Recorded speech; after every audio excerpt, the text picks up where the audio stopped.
Buenos días, tengan todos ustedes, queridos estudiantes.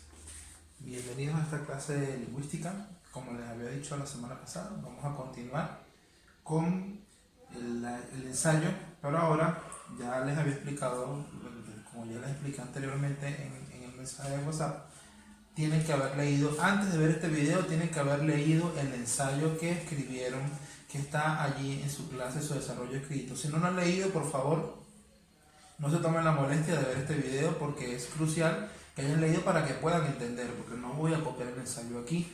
Si es posible lo hayan leído 2 veces, ¿ok? Si no, entonces no tiene sentido que vean el video primero. Entonces el ensayo que escribí para ustedes, para ejemplificar, se llama Cambia tú y el mundo cambiará. Aquí hay un ejemplo relativamente sencillo, ¿no? Comienzo leyendo el ensayo. Y aquí tenemos que precisar la tesis del ensayo, que vamos a analizar toda la estructura para que vean cómo se elabora. Fíjense que decido comenzar con una pregunta. Uno puede comenzar el ensayo como uno quiera. Es una forma de llamar la atención, hay que ser creativo, ¿okay? No hay límites para el tipo de discurso que puedas utilizar, ¿okay? Siempre y cuando trates de seguir esa estructura, ¿no? ¿Qué es lo que pienso? ¿Por qué lo pienso? ¿Y a qué me lleva esto que pienso? Recuerden que es una opinión. Dice así: ¿no les ha pasado que cuando entran a un salón de clase el profesor sabotea la hora para que transcurra más lento? Si estas cosas suceden cuando un docente ama, estas cosas suceden cuando un docente ama la rutina, no tiene interés en motivar e inspirar y detesta hacer de sus clases una experiencia interesante. Allí está la tesis, chicos, pero no la digo directamente. Ustedes pueden hacerlo de la manera que ustedes quieran, en el estilo que ustedes quieran. Yo que tengo ciertas competencias comunicativas puedo darme esta oportunidad de hacerlo diferente, pero aquí está la opinión, ¿ok? Indirectamente está mi opinión, está mi tesis. ¿Cuál es el tema? Estamos hablando de la enseñanza, ¿no? ¿Y qué es lo que yo estoy opinando de la enseñanza? Estoy utilizando un lenguaje figurado. Cuando dice: ¿no les ha pasado cuando entran a un salón de clase el profesor sabotea la hora para que transcurra más lento? O sea, eso es una forma de decir que cuando un profesor hace la clase aburrida, la hora se va mucho más lenta, ¿no? Es una tortura, ya queremos irnos, estamos fastidiados de esa clase. Eso es lo que yo quise dar a entender, ¿no? Estas cosas suceden cuando un docente ama la rutina, no tiene interés en motivar e inspirar y detesta hacer de su clase una experiencia interesante. O sea, ¿cuál es la tesis? Que la clase, que el docente es quien hace la clase aburrida con su actitud.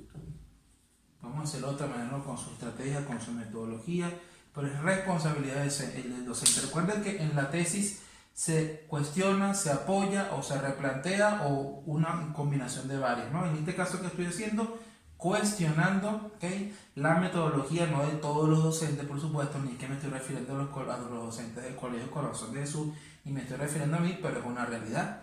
Hay docentes que con su forma de dar las clases, ¿okay? Con su falta de motivación, su falta de dinamismo, su predecibilidad, simplemente hacen las clases aburridas y el tiempo pasa eternamente lento, ¿no? Pareciera que no pasa cuando uno está aburrido de clase. En cualquier lugar nos está hablando una persona que nos aburre.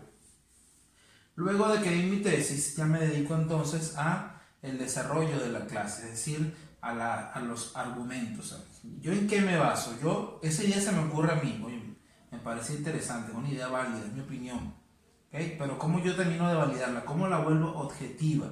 Que a la mayoría, o sea, que se vuelva una verdad, que se vuelva válida para poder convencer. Y entonces investigar, chicos, allí es donde tienen que investigar. Si yo creo que los docentes hacen las clases aburridas, si yo siento eso, y yo sé que muchos lo sienten, y eso es lo que hasta donde yo quiero llegar, entonces yo voy a empezar a investigar a ver qué sale en internet, ¿okay? ¿Qué sale en internet acerca de eso? Metodologías, el aburrimiento en clase, puedo meter en Google, docentes aburridos en clase, estudios sobre la didáctica de la clase, a ver qué es lo que aparece, qué aparece que me puede interesar. Por ejemplo, yo busqué uno y conseguí entonces una encuesta. ¿ok? Este es uno de mis soportes. Yo puedo citar a un autor, como les digo, yo puedo hablar de las anécdotas que sean, o sea, anécdotas que sean importantes. O sea, no una anécdota que no me pasó a mí, sino puede ser una anécdota que sea famosa, que haya salido en una prensa, que sea reconocida. Ahí ya no tienen que recurrir ustedes, sino a figuras públicas o a elementos públicos.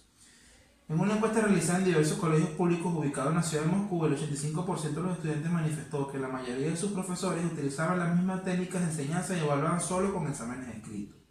Es decir, aquí estaban hablando, entonces, esta crítica que hay, ¿no? La mayoría de los docentes hacen lo mismo y no sucede a mí nada más como estudiante, sino que sucede en una escuela en Moscú. Fíjense ese estudio que yo conseguí, interesante, ¿no? Por otra parte, esta triste realidad, luego de que ustedes copien este tipo de citas, chicos, siempre tienen que comentarla. ¿Okay? No colocar la cita y dejarla ahí a decir larga, ¿no? Hay que comentar, hay que complementar con tu opinión, porque en el ensayo tú eres el protagonista. Usas argumentos para fortalecer tu opinión, pero tú siempre tienes que llevar la batuta, ¿no? Aquí comento, ¿no? Esta triste realidad demuestra claramente que el contenido no es lo que produce el aburrimiento escolar, sino la actitud tradicional y predecible de algunos maestros. O sea, eso es como para comentar por qué yo estoy utilizando esa cita. Si uso una cita debo explicar por qué, o antes o después, ¿ok? O quizá antes y después, todo depende de su estilo. Por otra parte, existe una versión distinta en una novedosa escuela privada en la ciudad de París. En esta institución, los docentes son tan creativos para dar sus clases que la pizarra es solo uno de los múltiples recursos utilizados, entre juegos, dinámicas, foros, dramatizaciones, elaboración de proyectos pedagógicos y proyección de videos didácticos. Los estudiantes se divierten tanto que no notan cuando están aprendiendo. O sea, aquí estoy argumentando nuevamente, fortaleciendo qué se debe hacer para que, cuál es la realidad que yo quiero, o sea, para que el docente no aburra en clase, que así debería ser, ¿no?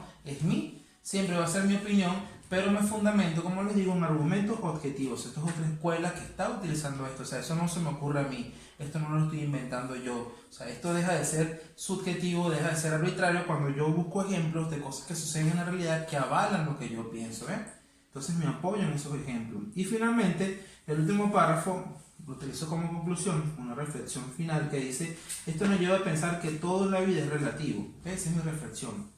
Aprender puede ser realmente divertido si los docentes se lo proponen. Ahí está, ¿no? Una recomendación, que se propongan hacer esto, ¿no? Doy primero el ejemplo de la escuela en Francia como una antelación ya a lo que voy a decir en el final. Aprender puede ser divertido si los docentes se lo proponen. ¿Qué quiero decir? Que hay docentes que no se lo proponen, no les interesa. Y ya no escucharán a los estudiantes preguntarles a su maestro la hora con tanta frecuencia. No, me voy a la vida diaria. Muchos preguntan la hora porque ya están aburridos, ya se quieren ir, quieren que acabe la clase. Cuando una clase es muy divertida, no jamás quieren que acabe, ni siquiera se dan cuenta cuando termina. Ya no contarán los minutos para que termine su sufrimiento silencioso, ¿no? Todo será diferente. Como bien dice el dicho popular, cambia tú y el mundo cambiará. ¿Ok? Entonces, esta ha sido una pequeña, una breve versión de un ensayo, más o menos lo que ustedes pueden hacer, chicos. Una guía, pero cada quien va a imponer su estilo, cada quien va a utilizar su discurso como lo crea conveniente, cada quien va a hacer de su creatividad parte de esto. Esto no es un trabajo fácil, chicos, van a necesitar bastante orientación y me voy a preocupar si no me van a escribir para preguntarme, si no me van a llamar para preguntarme, si no me van a mostrar un borrador de la tesis. Pueden irme mostrando borradores, capturas, yo los voy explicando, en esto sí los voy a ayudar.